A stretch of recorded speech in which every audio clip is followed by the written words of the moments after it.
Que le nom du Seigneur soit béni. Alléluia. Bienvenue à une autre dimension à Christ, votre serviteur, le pasteur Henri Dibi. Nous sommes très heureux d'être avec vous ce soir. Au nom du pasteur Kadiatou, nous voulons rendre grâce à l'Éternel pour la vie de chacun de vous qui êtes connectés. Alléluia. En partager avec vos amis, invitez en quelqu'un et dites-le, Jésus a une parole pour vous. Alléluia, amen. Le Seigneur est bon, le Seigneur est fidèle.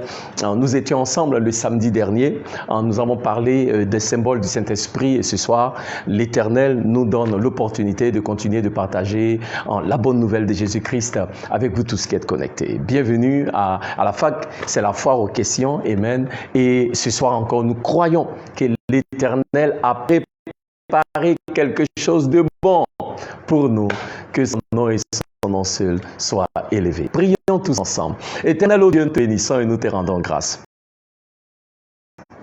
Pour ta bonté, pour ta fidélité, pour ton amour infini. Yahvé, tu es notre Seigneur et tu es notre Roi. Et nul n'est comme toi. Saint-Esprit de Dieu, nous avons besoin de toi. Car sans toi, nous ne sommes rien et nous ne pouvons rien. Ce soir même encore une fois, prends le contrôle de ces moments et que tout ce que nous allons faire et dire, que cela soit pour ta seule gloire. Béni sois-tu, ô Dieu. Béni sois-tu, toi qui es Seigneur. Béni sois-tu, toi qui es fidèle, dans le nom précieux de Jésus. Amen, amen. Alléluia, amen. Et ce soir encore, nous voulons parler du Saint-Esprit, amen. Comme je l'ai dit plus tôt, nous étions ensemble le samedi dernier, amen. Et je bénis je bénis le Seigneur pour la vie du pasteur Kadi, qui me donne l'opportunité de pouvoir échanger avec vous encore une fois ce soir. Et même nous croyons que il y a quelque chose que l'Éternel désire communiquer à son peuple. Et ma prière que le Saint-Esprit agisse dans le cœur de chacun, amen, pour que sa parole que nous allons recevoir en ce jour, que cette parole-là soit enracinée dans nos cœurs, que cette parole porte des fruits, et que les fruits soient évidents dans les jours à venir. Alléluia. Nous avons des questions, amen, basées sur l'enseignement de samedi dernier, et nous voulons déjà en partager. Nous disons merci à l'Éternel pour vous qui suivez fidèlement, et pour ceux qui nous ont soumis des questions aujourd'hui. Alléluia. Si vous n'avez pas eu l'opportunité de le faire, souvenez-vous que nous organisons la foire aux questions tous les mardis, et nous aimerions pouvoir répondre à l'une de vos questions pour apporter des éclaircissements, mais aussi permettre au peuple de Dieu d'avoir une meilleure compréhension de ce que le Seigneur dit de par sa parole. Amen. La première question que nous avons ce soir nous vient de M. Gouané à Yamoussoukro. Amen. Bonjour, pasteur. Le Saint-Esprit est le sceau. Lorsque nous croyons, nous sommes scellés du Saint-Esprit pour le jour de la rédemption. Il est aussi un gage, c'est-à-dire une garantie. Alors, ma question, si je n'ai pas le Saint-Esprit, je ne peux pas être accepté dans le royaume de Dieu. Alléluia. Donc, M. Gouané nous dit, et je bénis le Seigneur, je vois que M. Gouané a bien suivi l'enseignement, amen. Effectivement, le Saint-Esprit est un sceau, il a aussi une garantie, amen. Et l'action de notre frère Gouané est que si je n'ai pas le Saint-Esprit, je ne peux pas être accepté dans le royaume de Dieu. Alléluia. Amen. M. Gouané, pour répondre à votre question, je dirais déjà, qu'est-ce qui nous donne accès au royaume de Dieu? Alléluia. Je pense qu'il est important que nous sachions en fait. Qu'est-ce qui nous donne accès au royaume de Dieu? Eh bien, ce qui nous donne accès au royaume de Dieu, c'est notre foi en Jésus-Christ. Alléluia. Donc déjà, il faut que nous comprenions que ce qui nous donne accès au royaume de Dieu, c'est notre foi en Jésus-Christ. Donc ça, c'est important que nous le sachions. Parce que Jésus nous dit, dans le livre de Jean, chapitre verset 3, le Seigneur Jésus parle à Nicodème et il lui dit, en vérité, je te le dis, si un homme ne naît de nouveau, il ne peut voir le royaume de Dieu. Alléluia. Si un homme ne naît du sang et de l'esprit, si un homme ne naît de par le Seigneur Jésus-Christ, il ne peut voir le royaume de Dieu. Amen. La Bible nous dit qu'une fois que nous avons reçu le Seigneur Jésus, amen, le Saint-Esprit nous baptise dans la famille de Dieu. Corinthiens, chapitre 12, verset 13 nous dit, « Car par un seul esprit, nous sommes tous baptisés en un seul corps, soit que nous soyons juifs, soit gentils. » Et le Saint-Esprit qui nous baptise vient habiter en nous éternellement. L'Esprit de Dieu qui vient, il vient demeurer. Nous avons enseigné déjà que dans l'Ancien Testament, le Saint-Esprit venait et il repartait. Mais dans cette nouvelle dispensation dans laquelle nous sommes, dans le Nouveau Testament, l'Esprit de Dieu qui vient, il vient pour demeurer. Il vient pour habiter en nous. Quand nous sommes appelés dans le livre de 1 Corinthiens, en chapitre 6, je crois, verset 19, il dit que nous sommes le temple du Saint-Esprit. Ça veut dire que nous sommes l'habitation du Saint-Esprit. Alléluia. Alors, si nous sommes l'habitation du Saint-Esprit, amen, ayant reçu le Seigneur Jésus, comment pouvons-nous rentrer dans le royaume de Dieu sans le Saint-Esprit? Amen. Alléluia. Et maintenant, je vais dire au frère Gouané, qu'en tant qu'enfant de Dieu, amen, qui avons le Saint-Esprit, et parce que le Saint-Esprit habite en nous éternellement, quand nous rentrons dans le royaume des cieux, nous y entrons avec l'Esprit de Dieu en tant qu'enfant de Dieu. Amen. Gloire à Dieu. Deuxième question. Notre deuxième question, elle nous dit ceci. Elle nous vient de Aimé Thiekoura en Belgique. Bonsoir. Et Aimé dit, bonsoir pasteur. Quelqu'un peut croire en Jésus sans recevoir le Saint-Esprit. Alléluia. Merci pour cette question. Amen. Est-ce que quelqu'un peut croire en Jésus sans recevoir le Saint-Esprit? Amen. L'apôtre Paul écrit aux chrétiens de Galates, dans le livre de Galates, chapitre 3, au verset 2, pour leur rappeler comment ils ont reçu le Saint-Esprit. Alléluia. Il dit, est-ce par les œuvres de la loi que vous avez reçu l'Esprit ou par la prédication de la foi? Alléluia. Ces chrétiens de Galates ont reçu le Saint-Esprit quand ils ont mis leur foi en Jésus-Christ. Amen. Quand ils ont choisi de croire, le Saint-Esprit est venu habiter en eux.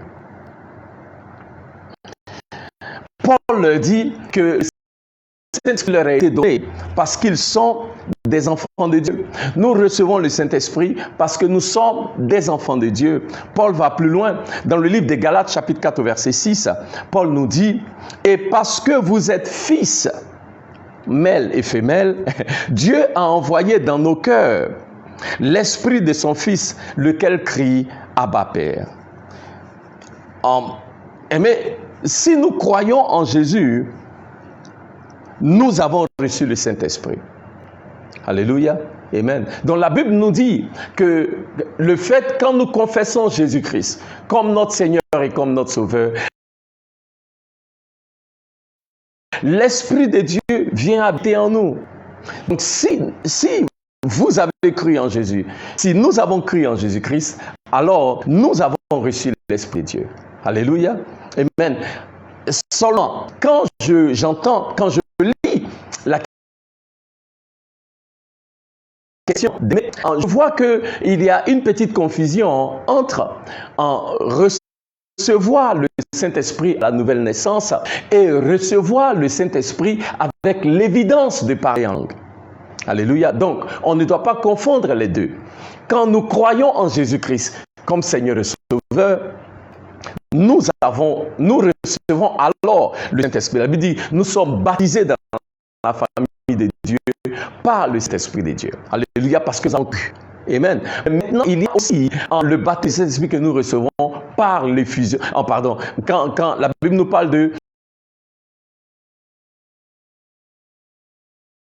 l'effusion du Saint-Esprit, amen, en Actes des Apôtres, le jour de Pentecôte, quand le Saint-Esprit est descendu sur nous, c'est deux choses différentes. Donc, il y a deux types de baptême. Amen. Et il y a ce qu'on appelle baptism of the Holy Spirit and baptism with the Holy Spirit. Alléluia. Amen. Donc, il y a le baptême du Saint-Esprit et le baptême du Saint-Esprit. Gloire à Dieu. Amen. Donc, pour répondre à votre question, amen, je dirais simplement que si nous croyons en Jésus-Christ, alors nous avons reçu le Saint-Esprit. Mais nous ne pouvons pas croire en Jésus-Christ et ne pas recevoir le Saint-Esprit. Cela va de soi. Quand Jésus-Christ, automatiquement, nous positionne pour recevoir l'Esprit de Dieu dans nos vies. Alléluia. Amen. On continue alors à la troisième question. Amen. Qui est, elle nous vient de Olivia en France. Bonsoir Olivia. La question est, bonjour pasteur. Il arrive parfois que le Saint-Esprit en nous est attristé et refroidi par nos actions, mais il est toujours présent. Amen, c'est vrai. Même quand on l'attriste, il est là. Ma question, si quelqu'un meurt dans ces conditions, quel sera son sort? Le Saint-Esprit pourra toujours être un sceau et un gage pour cette personne. Alléluia. Merci Olivia en France. Olivia, votre question s'apparente un peu à une question qui est très souvent posée dans le milieu chrétien. C'est que est-ce qu'une personne qui est sauvée peut perdre son salut? Alléluia. Amen. Parce que Olivia nous dit, il arrive parfois que le Saint-Esprit en nous est attristé et refroidi par nos actions. Et si quelqu'un meurt dans ces conditions, quel sera son sort? Olivia, ma question aussi est, comment quelqu'un qui connaît le Seigneur, comment quelqu'un qui aime le Seigneur, qui vit par l'Esprit de Dieu, qui marche selon les voies du Seigneur, peut attrister le Saint-Esprit au point où que cette personne-là va mourir dans cette condition. Alléluia. Ce n'est pas normal qu'un enfant de Dieu, je comprends que souvent en tant qu'enfant de Dieu, il y a des actions que nous posons, il y a des choses que nous faisons qui peuvent attrister le Saint-Esprit. Alléluia. Car, alors, je me pose la question de savoir, est-ce que réellement on était sauvés? Parce que la Bible dit ceci, Jean chapitre 16, verset 8, quand l'Esprit de Dieu va nous convaincre du péché, de la justice.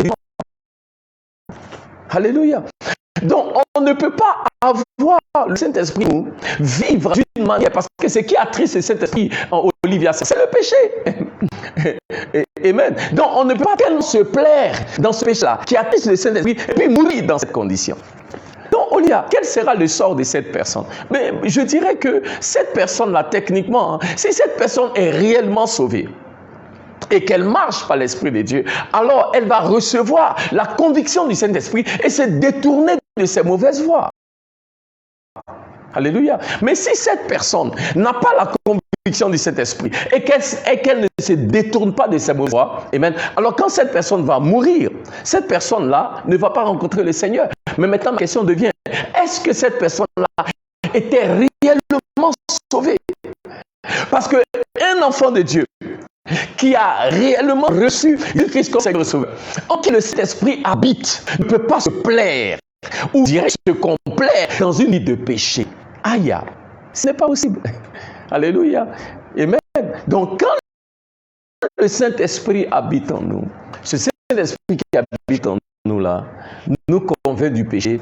Alléluia. Et nous conduit à la repentance de nos voies qui n'honorent pas le Seigneur, qui ne glorifient pas le Seigneur, que notre vie en tout temps et en toutes circonstances plaise à l'Éternel notre Dieu. Amen. À Dieu. Donc, quelqu'un qui se plaît dans le péché, qui aime le péché, vraiment, moi je me pose la question de savoir, est-ce que cette personne-là a vraiment reçu Jésus? Est-ce que cette personne-là a vraiment reçu l'Esprit de Dieu en elle? Parce que cet esprit-là convainc du péché. Alléluia. Amen. Gloire à Dieu. Donc je continue à la question numéro 4 qui dit ceci. Bonjour, sœur. Et la question nous vient de Dakar, au Sénégal. La personne dit, bonjour pasteur. Le Saint-Esprit est-il pareil aux anges? Alléluia. Amen. Merci pour la question de Dakar. Et la question est de savoir, est-ce que le Saint-Esprit est pareil aux anges? Pour répondre à cette question, je dirais non. Le Saint-Esprit n'est pas pareil aux anges. Amen. Le Saint-Esprit est au-dessus des anges parce que le Saint-Esprit lui est Dieu. Amen. Si vous avez suivi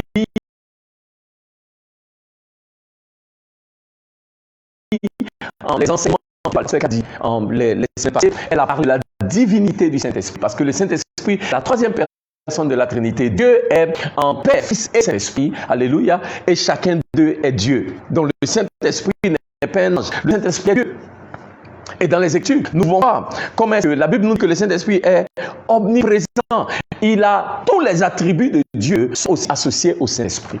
Amen. Donc la Bible nous dit que le Saint-Esprit est omniprésent. Psaume 139, verset 7. La Bible nous dit que le Saint-Esprit est omniscient. Omniprésent, ça veut dire qu'il est partout à la fois. Amen. Dans le psaume 139, verset 7, la Bible nous dit qu'il est omniscient, c'est-à-dire qu'il connaît toutes choses. 1 Corinthiens chapitre 2 verset 10 et 11. La Bible nous dit qu'il est omnipotent. Ça veut dire que le Saint-Esprit comme Dieu est puissant. En Genèse chapitre 1 verset 2. La Bible nous dit aussi que le Saint-Esprit est éternel. Hébreux chapitre 9 verset 14. Mais nous allons plus loin. La Bible dit que le Saint-Esprit est appelé Dieu. Actes des Apôtres chapitre 5 verset 3 et 4. Et sixièmement, le Saint-Esprit est aussi élevé au même niveau que le Père et aussi le Fils. On peut le voir au baptême de Jésus-Christ dans le livre de Matthieu chapitre 3 verset 16. On peut le voir déclaré par Paul dans le livre de 2 Corinthiens chapitre 13 au verset 14. On peut le voir aussi proclamé par Pierre dans le livre de 1 Pierre chapitre 1 au verset 2. Donc, pour répondre à la question de notre frère ou de notre sœur de Dakar, je dirais le Saint-Esprit n'est pas un ange, le Saint-Esprit est Dieu, amen, et c'est Dieu qui a créé les anges. Donc on ne peut pas comparer les anges au Saint-Esprit, alléluia, parce que le Saint-Esprit lui-même est en Dieu.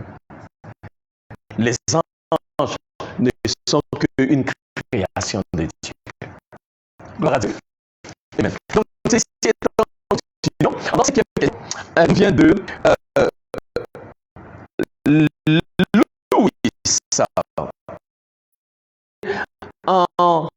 selon l'esprit. Je définirai marcher selon l'esprit comme suit. Marcher selon l'esprit veut dire s'abandonner entièrement au contrôle du Saint-Esprit. C'est de suivre sa direction et c'est de permettre au Saint-Esprit de nous influencer. La Bible dit dans le livre de Éphésiens, chapitre 5, verset 18, la Bible nous dit ceci, il dit, ne soyez pas ivres de vin, car c'est le débauche, mais soyez remplis du Saint-Esprit. Alléluia. Amen. C'est-à-dire, soyez remplis d'esprit. Il apparente être rempli du Saint-Esprit à être ivre de vin. Ça veut dire que quand quelqu'un est ivre de vin, il n'est plus maître de lui-même. Alléluia. Donc la Bible dit, en permettant au Saint-Esprit d'être celui-là en qui nous contrôle. J'irai plus loin, Louis. En marcher par le Saint-Esprit veut dire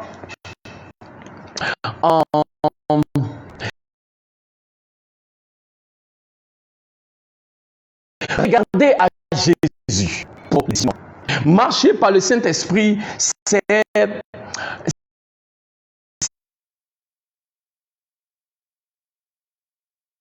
aujourd'hui. Marcher par le Saint-Esprit, c'est une marche quotidienne, là où nous voulons honorer Dieu, faire ce qui plaît à Dieu. C'est ça, marcher par le Saint-Esprit. Marcher par le Saint-Esprit inclut aussi que nous puissions examiner nos vies. Alléluia.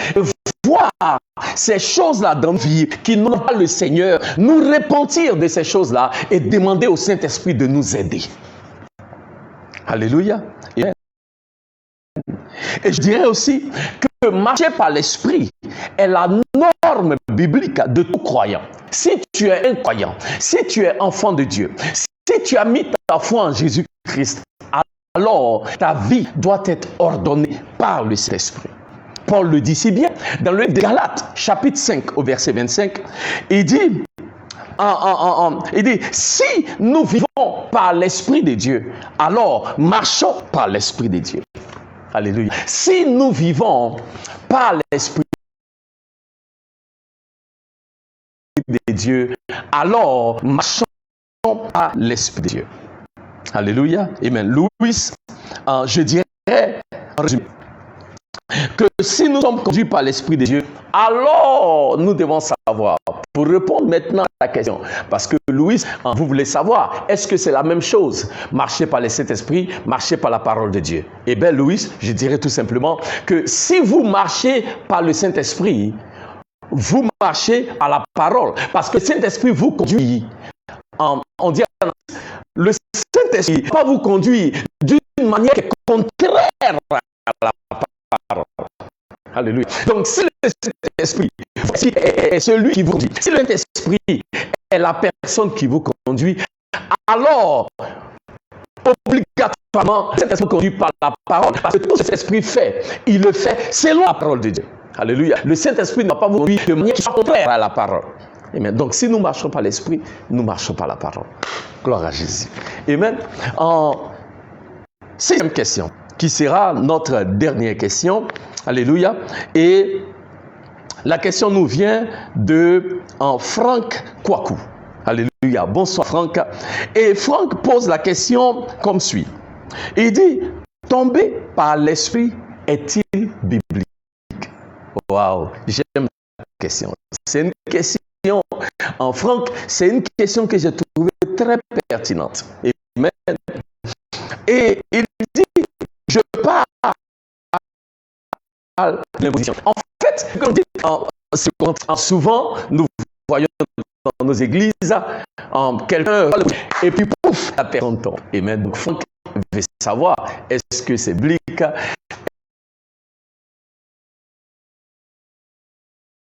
Est-ce que c'est réellement de Dieu? Parce que c'est courant en termes d'église.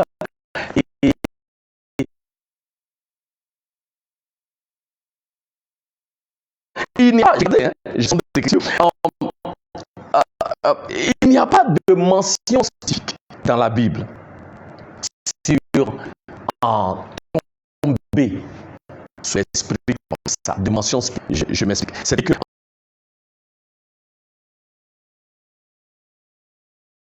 on a eu l'expression, il y a une expression qu'on utilise dans le monde anglophone. On dit, you are slain in the spirit. C'est-à-dire, tu as été fouetté en esprit. Ou tu es tombé en esprit. Amen. C'est un thème qui est beaucoup utilisé dans les églises charismatiques. Alléluia.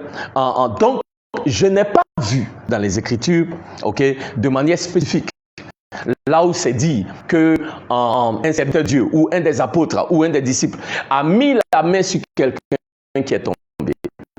Amen. Dans le livre des Actes des Apôtres, chapitre 9, on peut voir comment est-ce que Ananias a imposé main à Paul. Paul a recouvré la vue.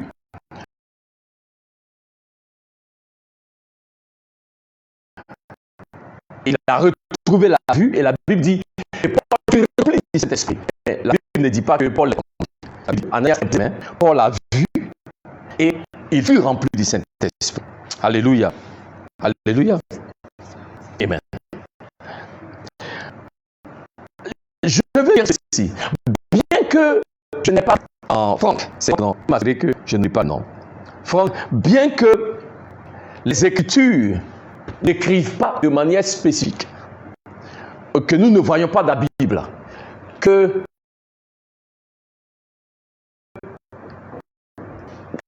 on a imposé les mains à quelqu'un et cette personne est tombée. Bien que ce ne soit dans la Bible, cela ne veut pas dire que c'est quelque chose qu'on ne peut pas faire ou qu'on ne doit pas faire.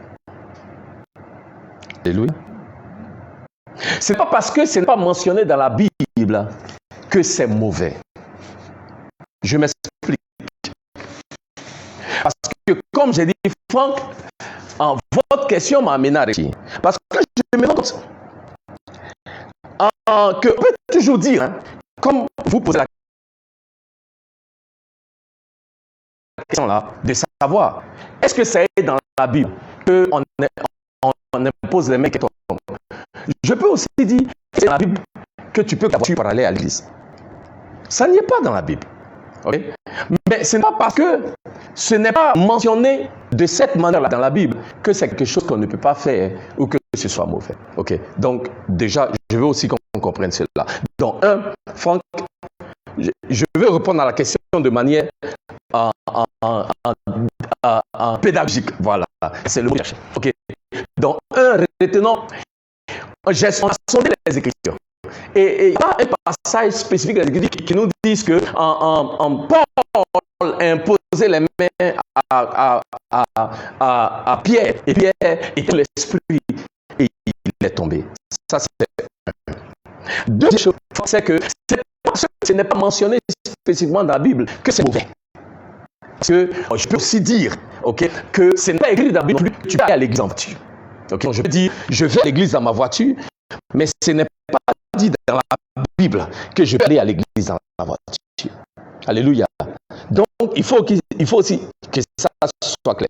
Mais est-ce que dans la Bible, il n'y a pas de gens qui... Dans le livre de 2 Chroniques, chapitre 5, verset 14.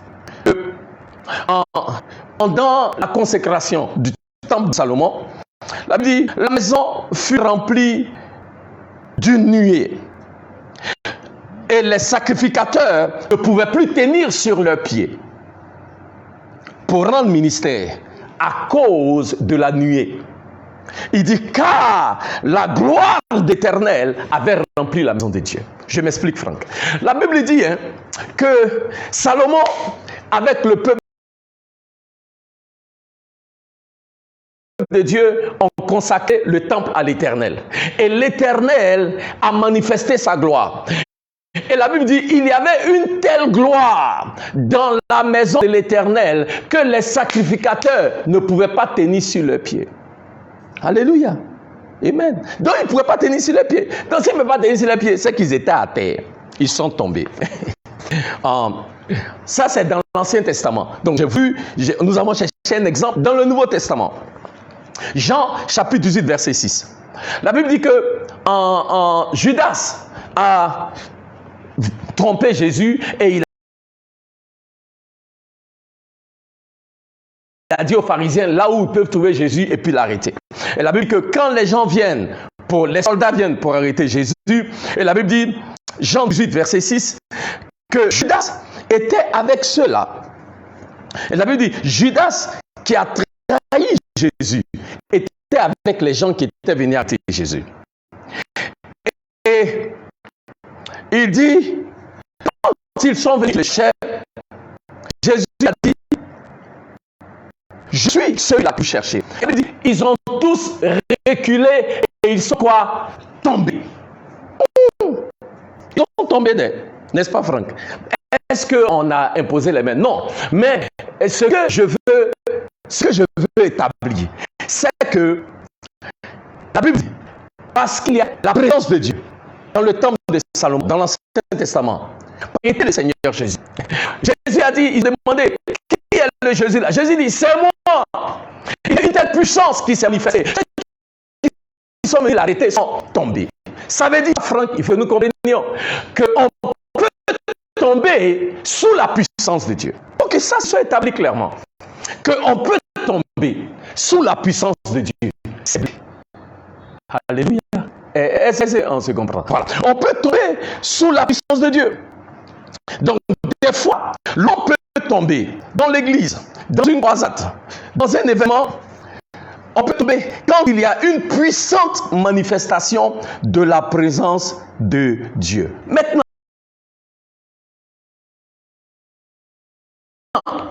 la question est de savoir, est-ce qu'il est possible alors que Dieu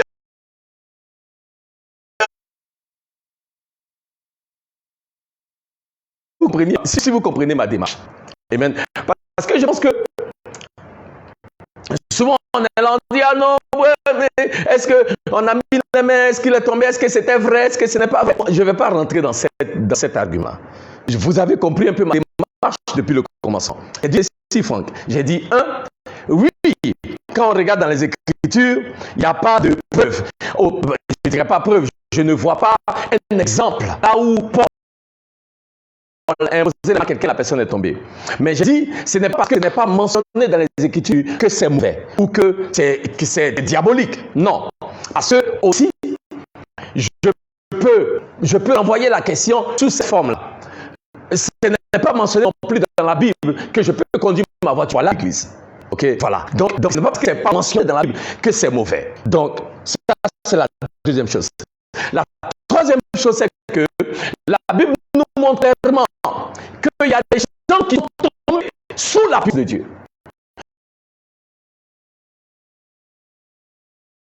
Quand le fait en manifestant sa gloire, on peut voir une manifestation de la puissance de Dieu telle que dans le temple, la Bible dit les sacrificateurs ne pouvaient pas tenir sur les pieds. Alléluia. On peut voir quand les gens sont venus dans le Nouveau Testament arrêter Jésus, il y a eu une manifestation de la puissance de Dieu. Ceux qui sont venus là sont tombés. Jésus a dit oui, et quand il a dit ça, ils sont tombés. Alléluia. Donc, on peut voir que oui, effectivement, il peut y avoir une manifestation de la puissance de Dieu et tu peux ne pas tenir sur tes pieds. Maintenant, ma question devient, est-ce que cette manifestation de puissance de Dieu là peut se faire au travers des mains d'un oint de Dieu? Voilà la question, Franck. Mais pour répondre à ça, Franck dirait oui. C'est pourquoi j'ai donné l'exemple de Ananias. Alléluia. La Bible dit dans le livre des Actes des Apôtres chapitre 9 que Dieu s'est révélé à Ananias et il lui a dit, va et prie pour Paul, mon serviteur. Au travers de toi, Ananias, je vais révéler ma puissance. Dieu n'est pas venu lui-même pour se révéler à Paul. Dieu a utilisé Ananias. La Bible dit, Ananias est venu, il a dit, frère Paul, maintenant, je viens de la part du Seigneur. Sois délivré. La Bible dit, Ananias lui a imposé les mains. Actes des Apôtres chapitre 9, je crois que c'est le verset 17. Et la Bible dit, les écailles sont tombées des yeux de Paul. Paul a vu. Il était aveugle pendant 3 jours. Et la Bible dit, et il fut rempli du Saint-Esprit. Mais c'est quand Ananias lui a imposé les mains. Donc Ananias a été cet instrument-là que Dieu a utilisé pour manifester sa puissance dans la vie de Paul. Maintenant, si Dieu décide de manifester sa puissance, et puis peut-être Paul est debout, et puis il y a une telle puissance, et puis Paul tombe. Bon, est-ce qu'on va dire, ah, Paul est tombé, c'est pas biblique? Non, c'est biblique dans le sens où Dieu peut utiliser de par les mains d'un homme de Dieu pour libérer sa puissance. Mais aussi c'est biblique parce que quelqu'un, sous la manifestation de la puissance de Dieu, peut tomber. Il a du mal à tenir sur ses pieds. C'est biblique, ça est dans la Bible. Okay? Donc il faut faire la nuance des choses. Okay? Au lieu de juste regarder et souvent emporter des jugements qui, je considère, sont en subjectif, ou des fois, ce n'est pas ignorance. Mais si on prend le temps de bien sonder les Écritures, on verra que ces choses-là, qu'on considère comme n'étant pas bibliques, okay, on trouve leur explication dans les Écritures. Alléluia. Donc, tomber comme ça, là, sous la puissance, c'est simplement quand la présence et la puissance de Dieu se manifestent sûrement directement de par les mains des serviteurs de Dieu, pasteurs, prophètes, évangélistes et autres, où Dieu lui-même manifeste sa puissance comme ça. Ok, des fois vous allez voir, et dans l'église, il y a une manifestation de la puissance de Dieu, et les gens ont du mal à tenir sur les pieds. C'est biblique, Franck. Les gens ont du mal à tenir sur les pieds parce qu'il y a une forte présence du Seigneur, il y a une forte manifestation de la puissance de Dieu qui fait qu'on a du mal à tenir sur nos pieds.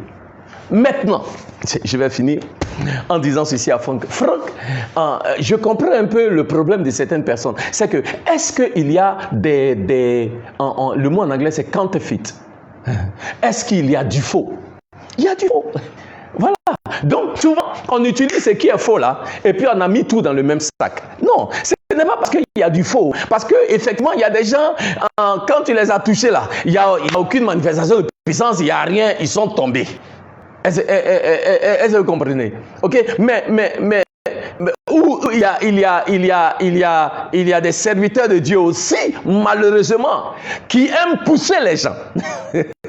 Alléluia. En fait, je suis serviteur de Dieu, je vais être honnête avec vous. Amen. Enfin, une chose est certaine, moi je n'aime pas trop ça. Amen. Ok, ouais. En général, si vous me voyez, quand je pose les mains, c'est serviteur de Dieu. Mais très souvent, je pose les mains à mes enfants dans le Seigneur. Alléluia. Amen. Mais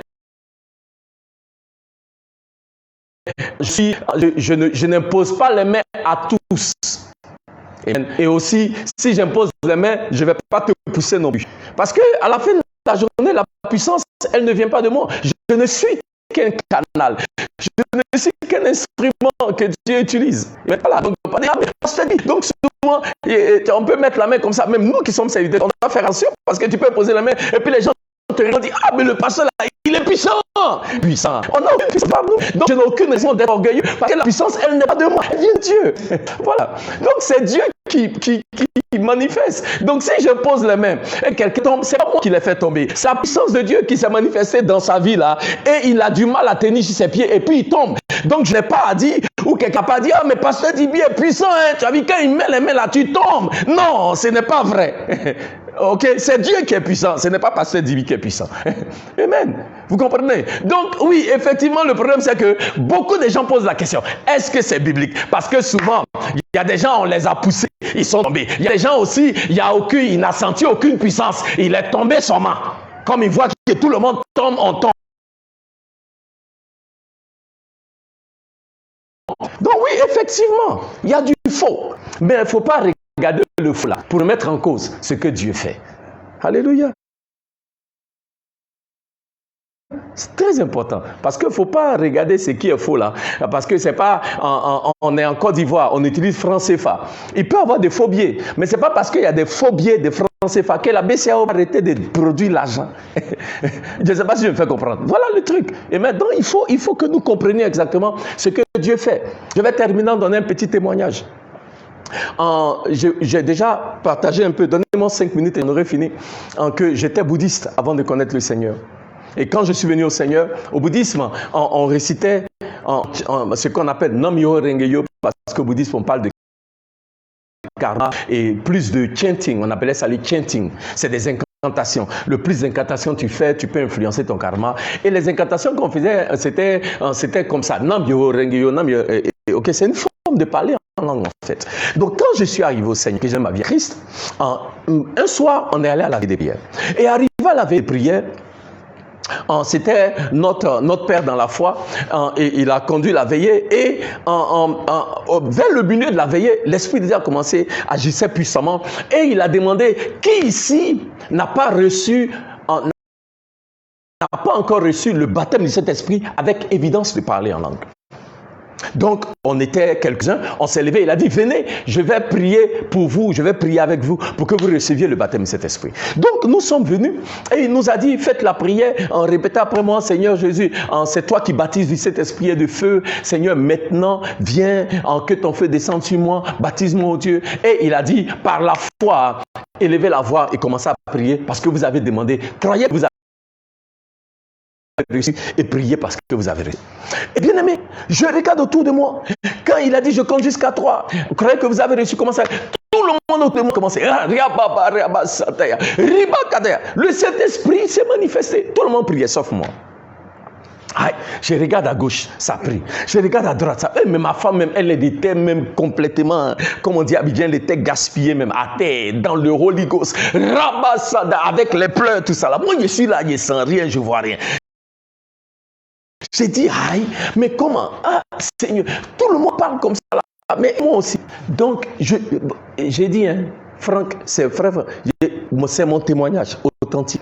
Quand j'ai vu tout le monde parler là, et puis, moi, il parlait aussi. J'ai élevé ma voix, j'ai commencé. Nam Myoho Renge Kyo, Nam Myoho Renge Kyo. Je vous dis la vérité. Yeah. Nam Myoho Renge Kyo, c'est ce que je connaissais. Comme je ne parle pas là, moi aussi, je veux parler. Donc, comme on a dit parler en langue, ça aussi, c'est une forme de langue. Nam Myoho Renge Kyo. Et les gens qui ne savent pas, qui ne connaissaient pas mon arrière-plan et qui ne savaient pas que j'étais bouddhiste, ne savaient pas, ils pensaient que je parlais en langue. Donc, il faut que vous compreniez. Les gens pensaient que je parlais en langue. C'est mon épouse qui sait d'où je viens, qui était à la veillée, qui entendait ce que je disais et qui approchait le pasteur.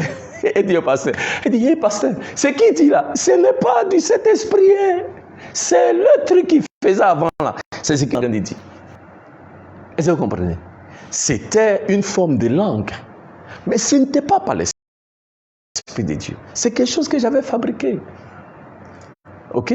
Voilà. Mais ce n'est pas parce que ce jour-là, j'ai fabriqué que les autres qui étaient en train de parler en langue, que pour eux, n'étaient pas authentiques. Voilà. Et c'est ça le problème des fois. Voilà. Donc, quelqu'un peut-être qui m'a entendu va dire, oh, on voit les trucs dans leurs églises là. Lui là, c'est un ancien bouddhiste. Ce qu'il est en train de dire là, c'était pas un truc, on parle d'esprit. Le gars, il était en train de faire les incantations des bouddhistes là et mettre tout le monde. C'est-à-dire que ce que moi je disais qui était faux, avec tout le reste qui disait qu'il avait reçu une expérience sincère, véritable avec le Saint-Esprit. On met tout ça dans le même sac et maintenant on vient poser les questions. Mais les gens là, quand ils parlent en langue là, est-ce que c'est vrai? Non, c'est le pasteur Dibi qui est en train de faire, enfin, avant du pasteur, qui est en train de faire un truc qui n'est pas vrai, qui est de la contrefaçon. Vous comprenez? Ce n'est pas les autres. Les autres avaient une expérience réelle, qui est biblique, qui est véritable. Mais moi, ce jour-là, j'avais fait quelque chose qui est, je ne trouve pas le bon mot, c'est une contrefaçon. Et maintenant on dit en anglais, a counterfeit. Ok, ce n'était pas la vraie chose. Ça ressemblait à ça, mais ce n'était pas ça. Alléluia. Donc je veux nous encourager, frère Franck. Et ne regardons pas ces choses-là, en qui, ma foi, ne sont pas du Seigneur, pour porter un discrédit sur ce que le Seigneur fait. Alléluia. Que le nom du Seigneur soit loué. Amen. Je suis très heureux pour ce temps que j'ai passé avec vous. Je bénis le Seigneur pour toutes les personnes qui nous ont soumis des questions. Et maintenant, nous voulons vous inviter encore ce samedi à une autre dimension, à la même heure, 18h30. Le pasteur Kadis sera de retour. Alléluia. Elle va continuer à parler du Saint-Esprit et nous bénissons le Seigneur pour vos vies. Je veux prier pour vous. Éternel, ô Dieu, que ton nom soit loué, que ton nom soit béni. Merci Seigneur pour la vie de chacun de tes enfants qui a soumis une question ce jour. Éternel, oh Dieu, que même ces réponses que nous avons données, que ces réponses-là, ma foi, nous éclaircissent. Que ces réponses-là nous donnent de te connaître davantage, ô Saint-Esprit de Dieu. Mais bien plus que ces réponses-là nous rapprochent davantage de toi. Merci Seigneur. Bénis ton peuple et garde-le dans le nom de Jésus. Et le peuple de Dieu dit Amen. Que Dieu vous bénisse et à très bientôt.